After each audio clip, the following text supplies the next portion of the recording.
Reggie here, your friendly neighborhood bodybuilder and comic book collector, and I am on the hunt again.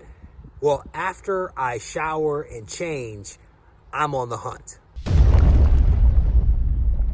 So I just got to this con here in Concord, North Carolina. Took me about 40 minutes or so to get here, so we're gonna head inside and see what's up. My wife told me today that I was in a funky mood. She could be right, because my mood is not good, so I'm hoping to get myself together before I run into anybody that actually knows me. But it's at an Embassy Suites.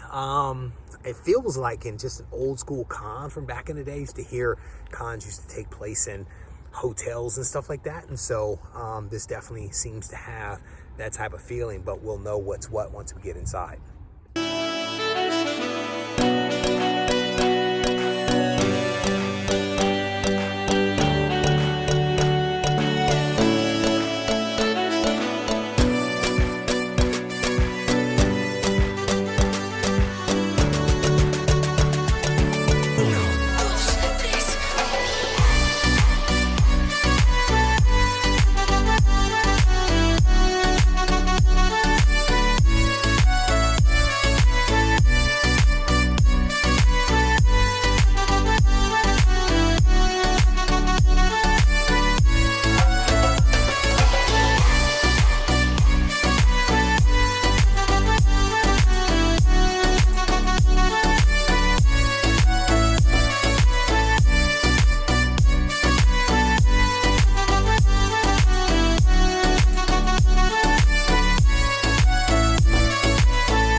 So I am back at home and ready to show you guys some of the books that I picked up at the con. And I will tell you that I had no intent to spend money or not spend money at this con. Like, I didn't go there for a purpose other than to get away from the house. After doing a bunch of honeydew items, I just needed a little bit of a break. So I headed to the con, and as you heard, my attitude wasn't necessarily the greatest.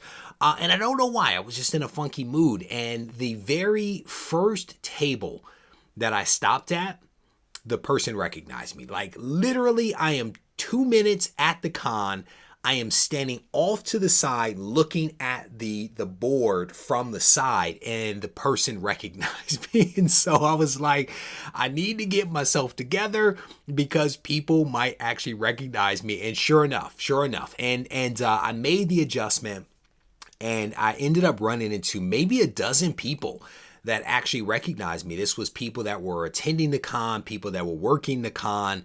They recognized me, and it was honestly cool to spend a little time like chatting with some people face to face, besides, you know, just doing what I'm doing now, which is me talking to a camera and you watching it at some point in the future. So it was a cool con. I enjoyed myself. It was very much an old school con. The vast majority of what was there was people dealing comics. There were some pops and some figures and things like that. There was an artist alley. There were some supply folks there, but it was primarily people selling books. And there was also some cosplay. It was mostly people just kind of walking around in costumes and things like that. So definitely a cool event. This is one that I would like to attend in the future and may actually set up a booth at next year. And this is all part of some larger plans that I have. So that, you know, I guess maybe there was a purpose for me to go to this con, was to kind of scope it out for future purposes. But I managed to pick up a couple of books. I did not spend any crazy money, but I picked up a couple of things that I think are cool. So this is a book that I actually just purchased a couple of weeks ago. It was a placeholder book. I was in a shop. They had it for, I think, $1. So I went ahead and bought it. It was a second print, but again, it was a placeholder and it was $1. This is actually, I do believe, the first print of the first appearance of the Dinobots. So this is Transformers issue number 8. So I went ahead and snagged that. There were several copies of that around the con, but I picked that one up for like $5 or something like that. So not bad at all. Next up, I picked up this copy of Ultimate. I believe that this is the second print. I just love it because of this. The Galactus here. I love this cover. I saw it. I thought it was cool, so I went ahead and snagged it. This one actually has a, it's not a water stain, but you can tell someone actually set a cup on top of this one. So again, it was like $5. Why not? lot. There were a lot of really awesome vendors there, and as I spoke to a lot of the vendors, they indicated that things were a little slow, so why not spend a couple of bucks, give up a little money to help some folks out. So again, nothing crazy there. There were some nice Silver Age books around this con, I will tell you. And if I had gone there with the intent of doing damage and spending money, I could have very easily have done a lot of damage. There was one vendor there that had Giant Size X-Men, Avengers 1, and FF1 all across the top row, all raw.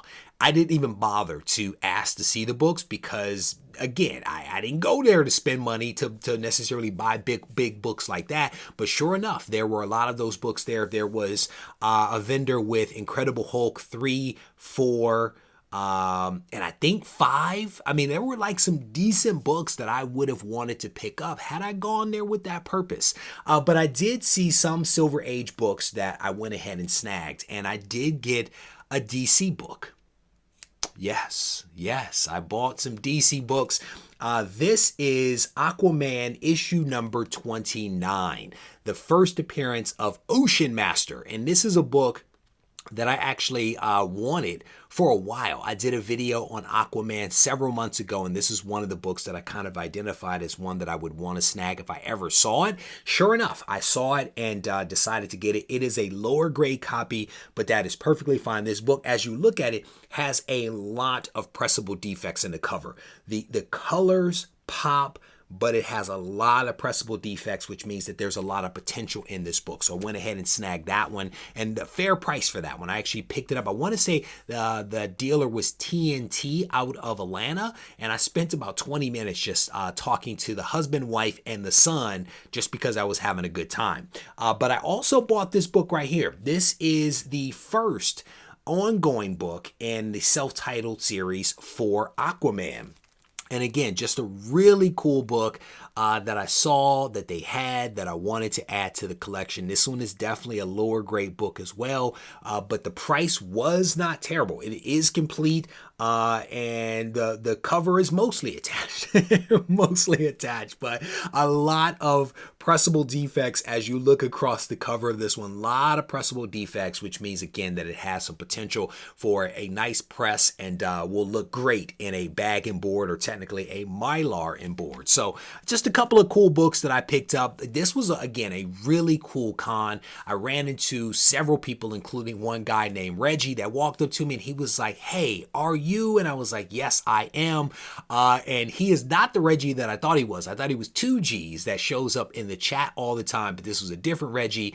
But again, just a wonderful time meeting people at this con. I look forward to the next time when I get to do a small con like this. It wasn't crowded. There were no lines. It was wonderful. And the dealers had some amazing inventory, which I think is a huge plus. So looking forward to the next con. Hopefully you guys enjoyed this video. And if you did, I certainly want to encourage you to hit the thumbs up button, leave a comment behind.